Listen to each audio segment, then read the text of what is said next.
Transbordar vida é o tema que a IBB está trabalhando nesse período, e agora, quando estamos comemorando então 65 anos, nesse final de semana especial, eu quero trabalhar com você, desenvolver com você a temática baseada no livro de Abacuque, sobre como transbordar vida mantendo uma fé inabalável. Manter a fé é fundamental em todo o tempo, e Abacuque nos auxilia a entender como lidar com as crises, as perdas, as dificuldades e mantermos a nossa fé firmada no Senhor.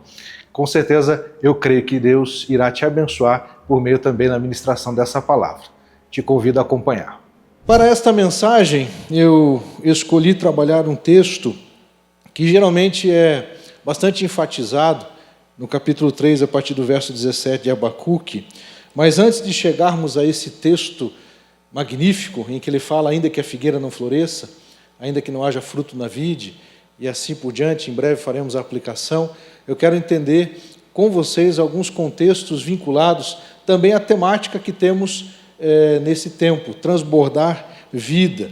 E quando nós olhamos para Abacuque, o profeta, personagem dessa história, podemos dizer que ele não é tanto conhecido. Seu nome varia entre duas possibilidades de significados. Se for de origem acadiana, se conecta a uma espécie de planta ou árvore frutífera. Contudo, a maioria opta pela versão hebraica, que significa abraçar. Livro pré-exílico, o profeta é citado em algumas versões do Antigo Testamento, inclusive uma das versões que é considerada apócrifa, mas que traz um dado curioso, em que ele teria sido usado por Deus para levar comida a Daniel quando este estava na cova dos leões. Achei um dado interessante. Não está na nossa escritura, mas é um dado interessante.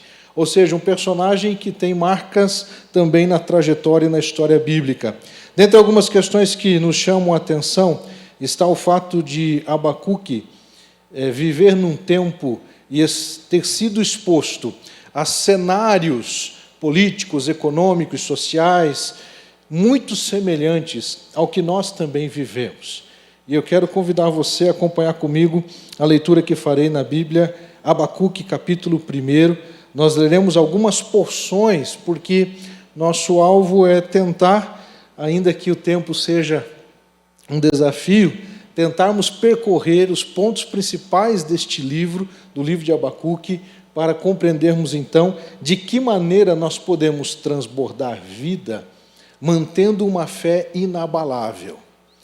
E quando eu considero, meus queridos, a necessidade de nos adaptarmos às circunstâncias em que nós estamos, nós nos depararemos justamente com algo parecido com isso que eu estou dizendo. Abacuque ouve de Deus que ele precisa se adaptar àquele cenário, aquelas circunstâncias. Vivemos dias de grandes desafios e conjunturas políticas, econômicas, realmente muito delicadas. Mas com este profeta, com esta narrativa bíblica, nós podemos considerar alguns aprendizados. Capítulo 1 nos diz assim o texto bíblico, a partir do verso 1 ao verso 14. Sentença revelada ao profeta Abacuque. Até quando, Senhor, clamarei pedindo ajuda, e tu não me ouvirás? Até quando gritarei violência, e tu não me salvarás? Por que me fazes ver a iniquidade? Por que toleras a opressão?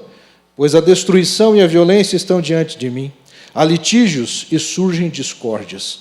Por isso a lei se afrouxa, e a justiça nunca se manifesta. Porque os ímpios cercam os justos, e assim a justiça é torcida. Olhem entre as nações e vejam, fiquem maravilhados e admirados, porque no tempo de vocês eu realizo obra tal que vocês não acreditarão se alguém lhes contar. Para facilitar o nosso entendimento, os 4 primeiros versículos contemplam as perguntas, os questionamentos de Abacuque. Várias vezes aqui aparece por quê. Por quê, Senhor? Por que permite isso? Por que a situação está deste jeito? E aí no versículo 5, Deus começa a responder a Abacuque. E ele continua, verso 6. Eis que trago os caldeus, ou os babilônios, nação cruel e impetuosa, que marcham pela largura da terra para apoderar-se de moradas que não são suas. Eles são pavorosos e terríveis, fazem as suas próprias leis e impõem a sua dignidade. Tu és tão puro de olhos que não podes suportar o mal. Versículo 13 agora, quando Abacuque ele começa a partir do que Deus havia dito, trazer novas falas. E no verso 13 ele diz: tu és tão puro de olhos, que não podes suportar o mal, nem tolerar a opressão. Por que então toleras os traidores e te calas, quando os perversos devoram aqueles que são mais justos do que eles? Por que tratas as pessoas como se fossem peixes do mar, como se fossem animais que rastejam, que não tem quem os governe? E a sequência no capítulo 2, versículo 1, é praticamente a parte final do capítulo anterior, em que Abacuque diz assim: estarei na minha torre de vigia, ficarei na fortaleza e vigiarei para ver o que Deus me dirá e que resposta eu terei à minha queixa. O Senhor me respondeu e disse: escreva a visão, torne-a bem legível sobre tábuas para que possa ser lida até por quem passa correndo. Porque a visão ainda está para se cumprir no tempo determinado. Ela se apressa para o fim e não falhará. Mesmo que pareça demorar, espere, porque certamente virá, não tardará. Eis que a sua alma está orgulhosa, a sua alma não é reta nele, mas o justo viverá pela sua fé. Adentramos no capítulo 3, oração do profeta Abacuque sob a forma de canto. Senhor, tenho ouvido a tua fama e me sinto alarmado.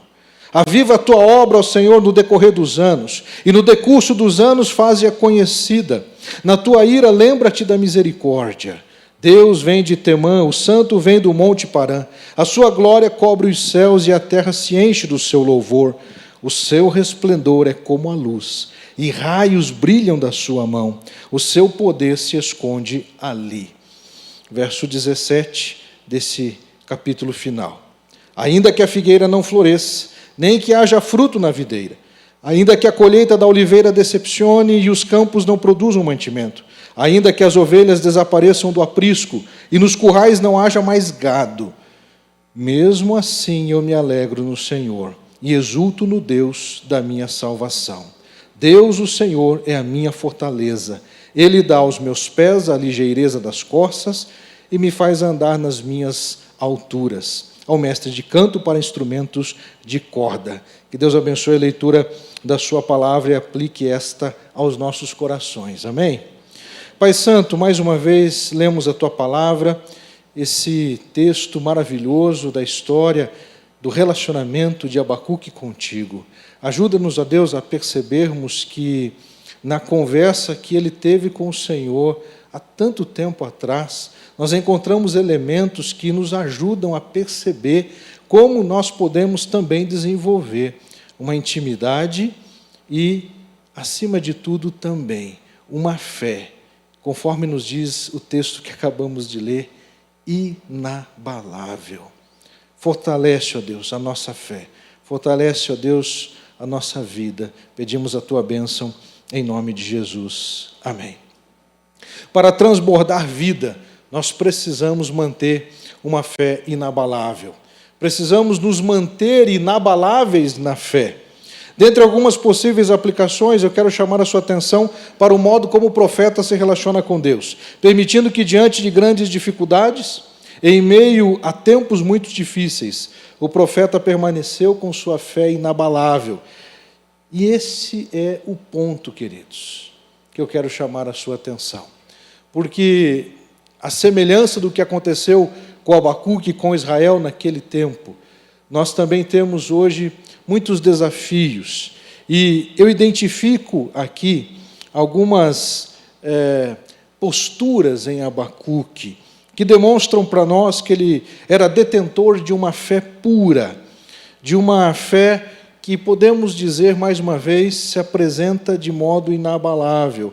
Quais são, então, as características dessa inabalável fé que encontramos neste profeta? A primeira característica, meus irmãos, é uma permanente inquietude santa. Aprendemos com Abacuque a necessidade de sermos inquietos diante de Deus, diante da sua palavra. Precisamos, meus queridos, realmente entender que é necessário termos uma permanente inquietude santa. No capítulo 1, como eu disse, nos primeiros 4 versículos, nós encontramos aqui Abacuque inquieto, incomodado, inconformado com a realidade que estava à sua volta. E se nós queremos, de fato, viver mais da presença de Deus, mais do agir de Deus, do mover de Deus, a nível pessoal e também coletivo enquanto igreja, jamais poderemos nos conformar. Precisamos ter uma postura de inquietude, de inconformidade, diante dos cenários e diante da necessidade de buscarmos ao Senhor. Nos primeiros 4 versículos, eu entendo a necessidade de desenvolvermos a capacidade de inconformar-se com a maldade. E é importante observar que, tendo em vista que muitas são as más notícias, as quais recebemos hoje num volume avassalador, é possível que às vezes nos tornemos insensíveis aos problemas dos outros, insensíveis às necessidades, insensíveis às catástrofes. Graças a Deus, o povo batista se mobilizou de um modo extraordinário para atender o Rio Grande do Sul. Mas, meus queridos, nós não podemos parar, e eu não me refiro apenas ao Rio Grande do Sul, mas num todo, há muito ainda a ser feito. E nós não podemos nos conformar achando que aquilo que já fizemos é suficiente. Precisamos ainda buscar fazer mais. A maldade está ao nosso lado, ao nosso processo de vida em todos os aspectos. E precisamos então demonstrar essa inconformidade com a maldade. Precisamos demonstrar a capacidade de se indignar contra o pecado. É interessante, queridos, o texto ele vai dizer, então, Abacuque fazendo perguntas ao Senhor, nos 4 primeiros versículos, e do verso 5 ao verso 11 do primeiro capítulo, Deus responde a Abacuque dizendo que ele levantaria os babilônios para punir Israel. E isso causa em Abacuque, talvez, digamos assim, era o que ele esperava ouvir? Não, não era o que ele esperava ouvir. Tanto que ele fica incomodado com aquilo, ele fica inconformado, ele fica indignado contra o pecado dos babilônios. Ele vai dizer: não és tu desde a eternidade, ó Senhor, meu Deus, ó meu santo, não morreremos? Ó Senhor, puseste aquele povo para executar juízo, tu, ó rocha, o estabeleceste para servir e disciplina. Tu és tão puro de olhos que não podes suportar o mal, nem tolerar a opressão. E olha o que ele diz na parte B do versículo 13. Por que, então, toleras os traidores e te calas quando os perversos devoram aqueles que são mais justos do que eles? Abacuque apresenta aqui, naquele momento, uma capacidade de se indignar contra o pecado, a ponto dele não entender o que Deus estava dizendo. E ele questionar ao Senhor: como assim? Primeiro ele questiona como o Senhor pode tolerar a injustiça, a mentira prevalecendo sobre a verdade, a justiça sendo torcida. E aí Deus diz: eu vou intervir levantando os babilônios. E ele então questiona o modo de Deus agir. Como assim, Senhor? Por que o Senhor está agindo desse modo? Por que o Senhor permitiu ou estará permitindo isso acontecer? Em nossa vida, lidamos com experiências das quais talvez não tenhamos tido coragem para dizer a Deus palavras como estas. Por que, Senhor? Por que o Senhor está calado? Por que o Senhor está fazendo desse jeito? Por que o Senhor permitiu que isso acontecesse? E até pode ser que estas falas sejam fruto de uma mente que ainda simplesmente esteja praguejando ou murmurando contra Deus. Não é o caso de Abacuque. Ele é um servo de Deus, ele é um homem de Deus. E podemos então identificar que quanto mais íntimos somos do Senhor, mais liberdade também teremos para colocar diante dele as nossas incompreensões.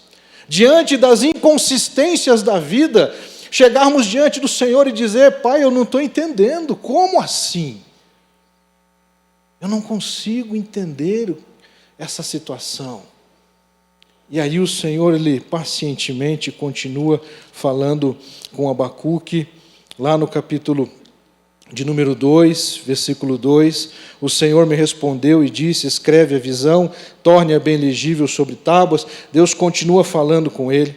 Mas é interessante também, meus queridos, ainda observarmos no capítulo 1, versículo 14, quando ele diz assim: por que tratas as pessoas como se fossem peixes no mar, como se fossem animais que o rastejam, que não tem quem os governe? O inimigo pesca todos com anzol, apanha-os na sua rede e os ajunta na sua rede de arrastão. Então ele se alegra e fica contente, por isso ele oferece sacrifício à sua rede e queima incenso à sua rede de arrastão, pois é por meio delas que aumentou as suas riquezas e tem abundância de comida. Eu consigo perceber nas entrelinhas das falas de Abacuque, nessa maneira dele colocar diante de Deus as suas inquietações, a postura de um homem que tem a capacidade de buscar soluções. Diante das inconsistências e das dificuldades da vida, nós não podemos ficar de braços cruzados. Precisamos buscar a intervenção do Senhor e pedir que Ele possa nos mostrar e nos revelar, para que possamos, então, a partir da sua revelação, vivermos na plenitude o que Deus deseja para cada um de nós. Os questionamentos dele se aproximam de situações em que não entendemos o que está acontecendo. Perguntamos para Deus: por que, Senhor? Por que o Senhor está permitindo isso? É importante percebermos que a inquietação do profeta não está vinculada a questões pessoais. Não trata-se aqui, meus queridos, de uma murmuração desprovida de temor. Pelo contrário, Abacuque, veremos na sequência, que ele demonstra ser um homem com temor a Deus. Mas ele estava, na verdade, não preocupado apenas consigo mesmo. Ele estava buscando entender uma realidade a nível macro. Seu povo estava vivendo em pecado, e a resposta que Deus lhe deu não satisfez o profeta, porque ele entendia que Israel precisava ser tratado, mas não estava entendendo a maneira como Deus faria esse tratamento. De modo que nós chegamos na segunda característica para mantermos uma fé inabalável. A primeira é permanente inquietude santa.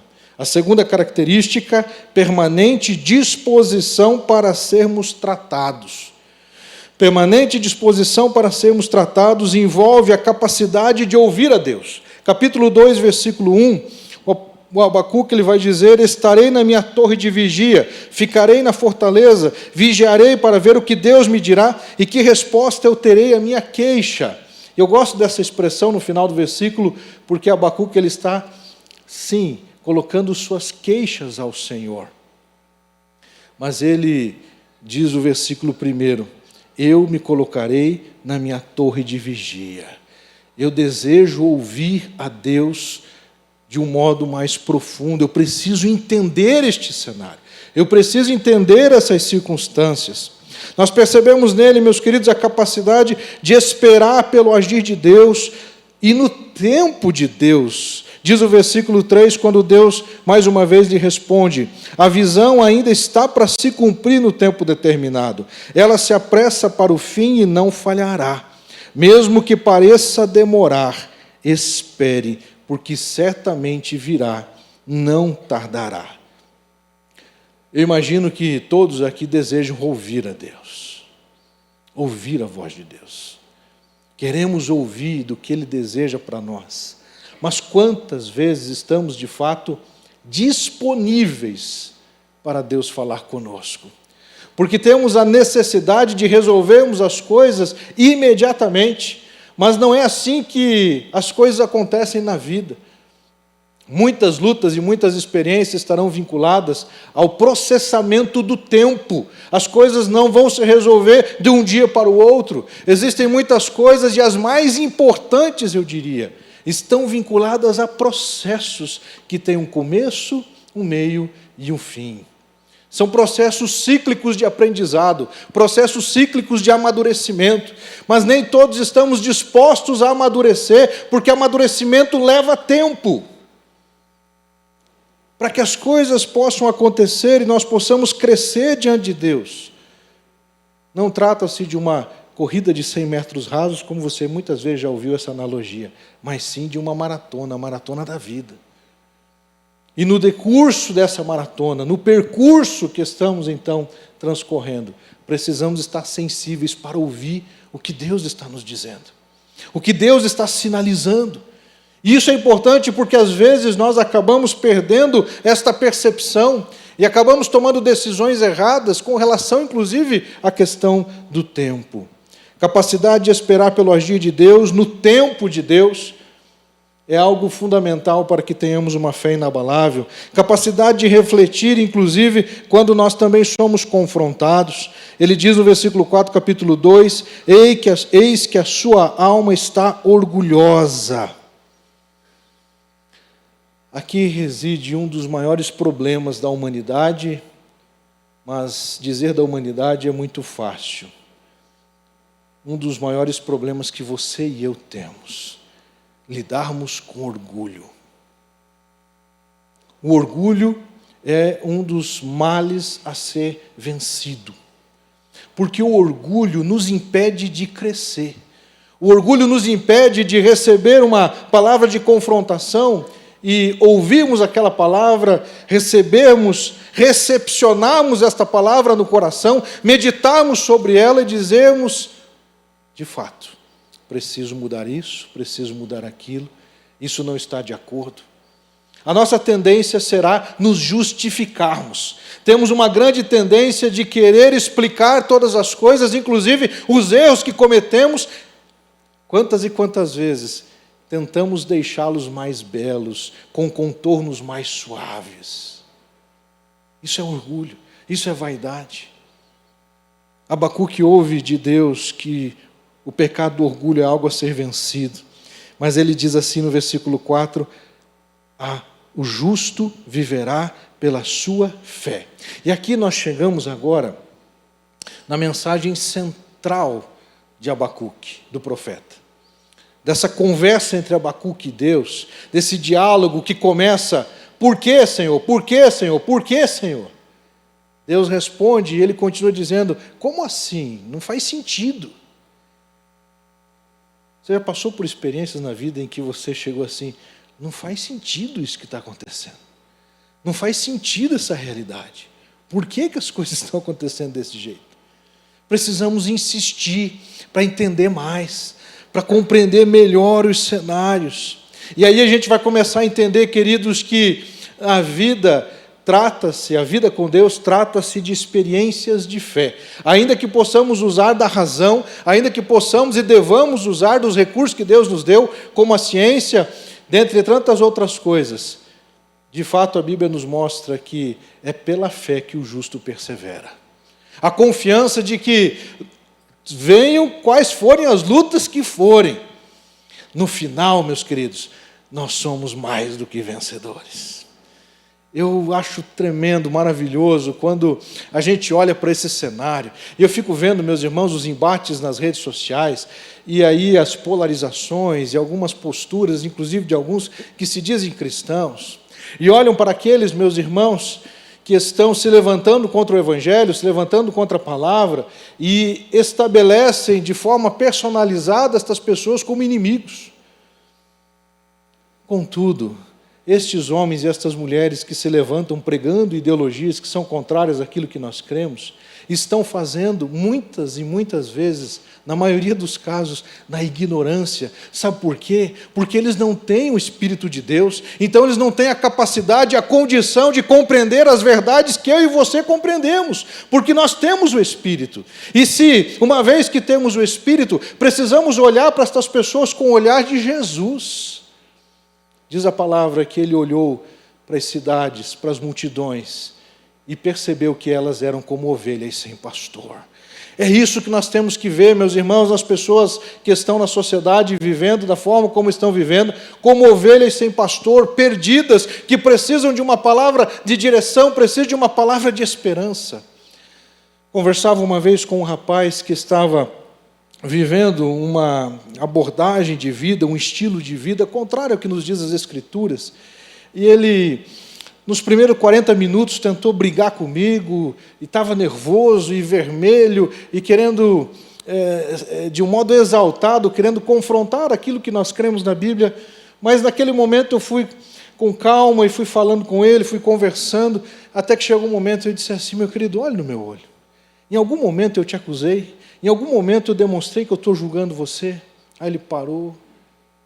Eu disse, o que nós estamos conversando aqui não se trata de de uma decisão de estilo de vida. Se trata de relacionamento com Deus.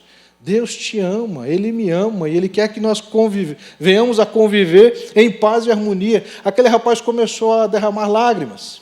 Amados, muitas vezes nós nos armamos para tentar vencer com argumentos, mas nós precisamos fazer o que a Bíblia nos diz, não é por força nem por violência, é pelo meu Espírito, diz o Senhor.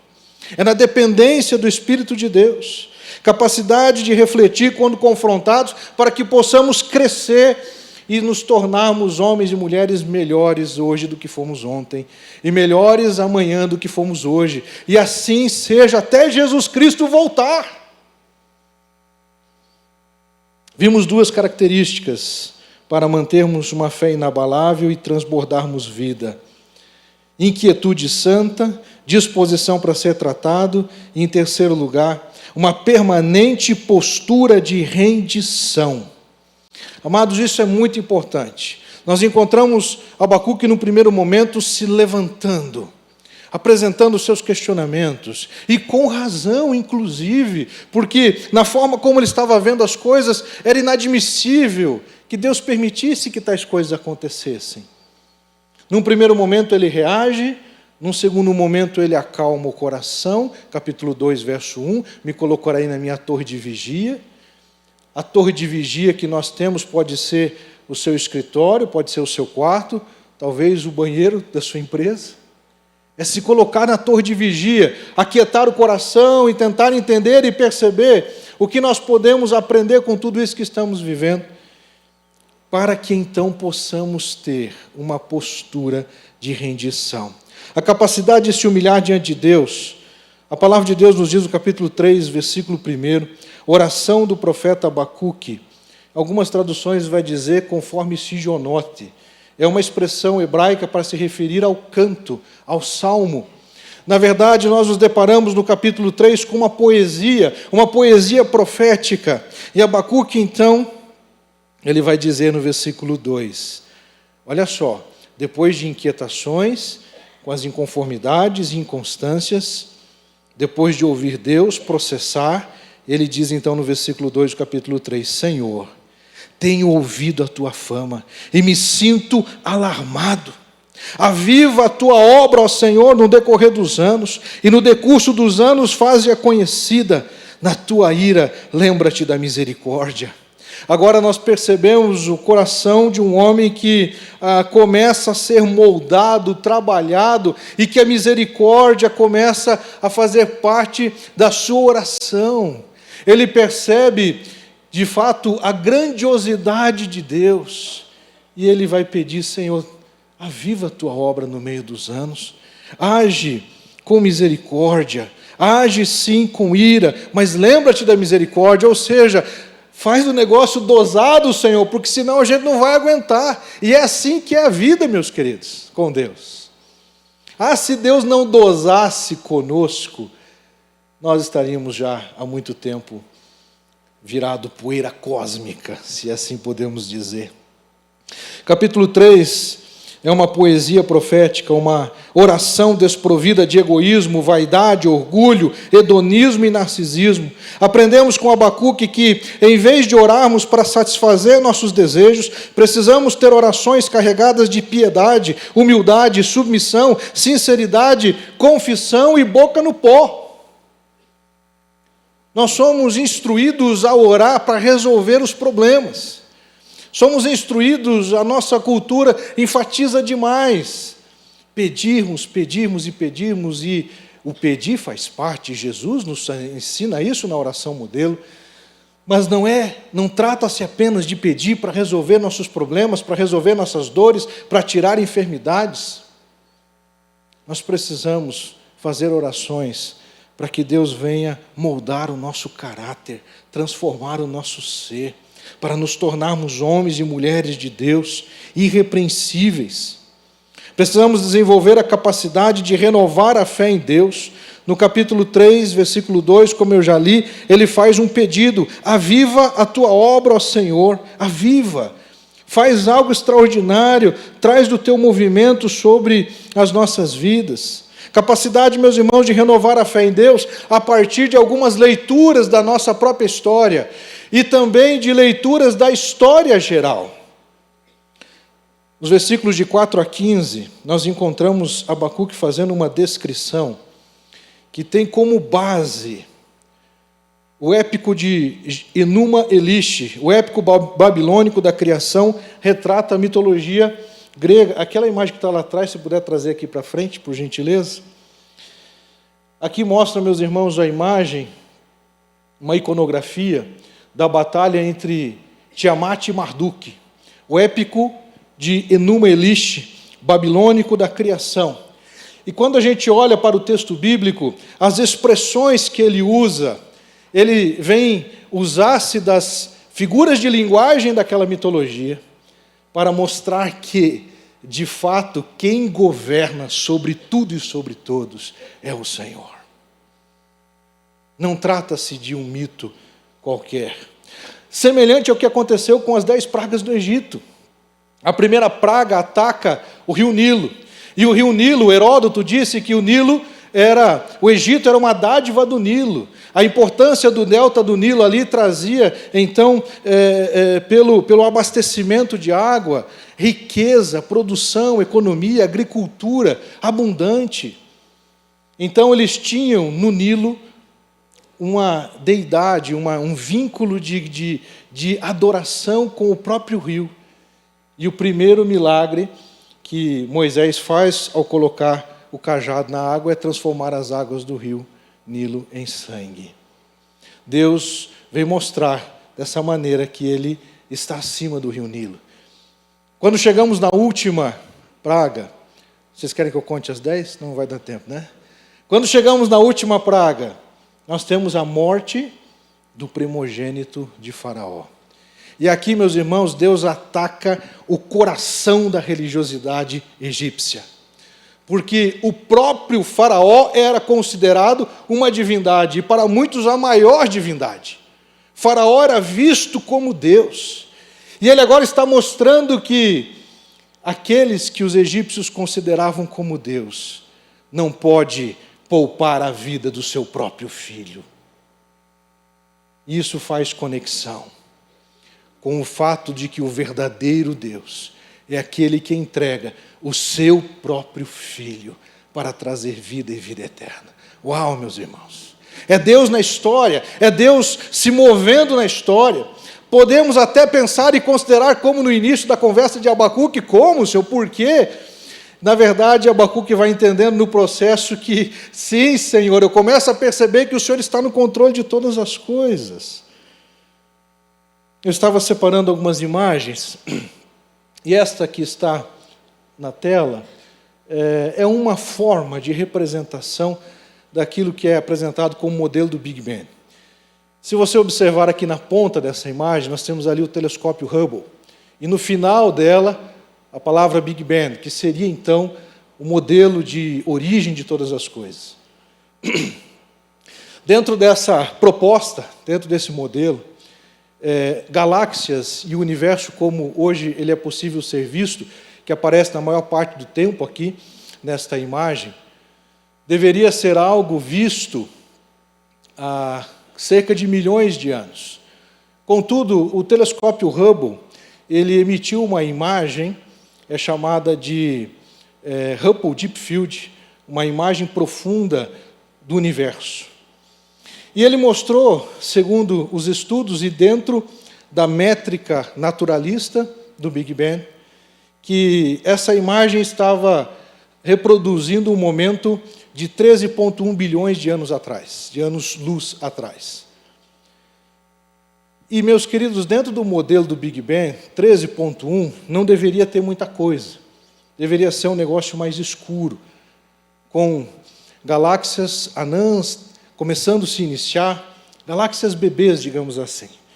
Mas, quando vem um avanço na tecnologia, e alguns aqui talvez já ouviram falar do telescópio James Webb, é o telescópio mais moderno que tem e que vem ampliar o trabalho que o Hubble fez. Só que ele tem um fator muito importante que a amplitude dele é muito maior, a capacidade dele é muito maior, e ele consegue enxergar mais no infravermelho do que o Hubble poderia fazer. E então eles voltaram a atenção do telescópio James Webb para esta posição no cenário do universo. E eles tiraram então uma foto, se você puder mostrar a próxima ali. Essa imagem, meus queridos, ela, pelo telescópio James Webb, segundo, dentro dessas métricas que eu falei, deve datar cerca de 13,6 bilhões de anos-luz. Isso aqui está causando uma pandemia no meio científico e no meio cosmológico. Se você for curioso e for pesquisar na internet, você vai achar de tudo. Inclusive os naturalistas tentando derrubar aquilo que vem se confirmando que nós acreditávamos, que o universo ele é jovem, criado, pronto, completo, complexo, da forma como está. É mais ou menos a gente imaginar um cenário em que pega uma foto sua de 10 anos atrás, de 20 anos atrás, de 30 anos atrás, de 40 anos atrás. As suas características serão algumas. Vamos imaginar, só para tentar fazer uma analogia para simplificar, o processo de gestação. É como se alguém tivesse tirado uma foto sua e fosse lá no útero da sua mãe. E no momento da concepção, da união entre o espermatozoide e o óvulo, naquele momento ali, fosse tirada uma foto. Imagine, o que vai aparecer nessa foto? Praticamente nada. Não é? É uma bolinha ali. Só que nessa foto aparece você adulto, bonito, perfeito. Não dá para dizer tanto assim de alguns, mas não, todo mundo dá, né? Aparece uma foto de você adulto. Dá para entender isso? Irmãos, é mais ou menos isso que eu estou querendo mostrar e que a tecnologia hoje está mostrando para nós. O universo foi criado, existe uma mente que desenvolveu, que planejou. Você considera o smartphone um negócio extraordinário? Eu considero. Agora imagine que 2 caminhões bateram aqui na linha verde e houve uma explosão. E da explosão e dos elementos que estavam envolvidos naquele caminhão e nas cargas, surgiu então o smartphone. Uau! É assim que a vida surgiu? É assim que nós fomos criados? Não, nós fomos desenvolvidos por Deus. E para isso, meus irmãos, é só para reforçar a importância da capacidade de se entregar e confiar plenamente em Deus, porque se Ele fez coisas tão lindas e extraordinárias como o universo e como nós mesmos, será que Ele não nos dará condições de lidarmos com as questões da nossa vida? Precisamos ficar angustiados, cheios de ansiedade por causa de problemas que estamos vivendo? Ah, pastor, você não sabe o problema, não importa. Diante de Deus não há nada que não possa ser transformado. Nós precisamos confiar na soberania do Senhor a ponto de dizermos e chegarmos como Abacuque chegou. Podemos até começar dizendo o porquê, mas terminarmos dizendo, ainda que a figueira não floresça. Ainda que, em vez de dizer por quê, ainda que a figueira não floresça, nem haja fruto na videira. Eu quero traduzir isso de uma outra maneira. Seria o mesmo que dizer ao padeiro, ainda que falte o trigo para a massa. Ao metalúrgico, ainda que falte o ferro para a fundição e a solda. Dizer ao médico, ainda que faltem remédios para receitar. Dizer ao advogado, ainda que faltem clientes e ações para defender. Dizer ao vendedor, ainda que falte o produto para vender e clientes para comprar. Dizer ao professor, ainda que falte alunos para ensinar e conteúdo para transmitir. Seria como dizer ao pintor, ainda que falte a tinta. Percebe, meus queridos, que eu utilizei aqui de exemplos, que estas profissões, o pintor sem tinta, o professor sem alunos, o vendedor sem produtos, o advogado sem clientes, o médico sem remédios, o metalúrgico sem ferro, o padeiro sem trigo, meus irmãos, não tem como fazer absolutamente nada. Ainda que tudo falhe, ainda que tudo entre em colapso, eu confiarei no Senhor. A minha fé está firmada em Ti, e eu não vou vacilar, porque é o Senhor quem me criou, é o Senhor quem me sustenta, e é o Senhor que estará comigo até o final dos tempos, porque foi isso que Jesus prometeu: eis que estou convosco todos os dias até a consumação dos séculos. Por que então entrar em desespero? Os tempos difíceis nos levam a ter crises de fé. Caminhando para o final, eu quero orar com vocês nesse momento. A sabedoria, meus irmãos, que gera uma fé inabalável, consiste em cultivar inquietações santas, um coração ensinável e uma permanente postura de rendição. Envolve, amados, dizermos ao Senhor: permita-nos, ó Deus, termos uma fé que, independentemente das circunstâncias, possamos perseverar. Quero orar com você nesse momento, convido você a fechar os olhos.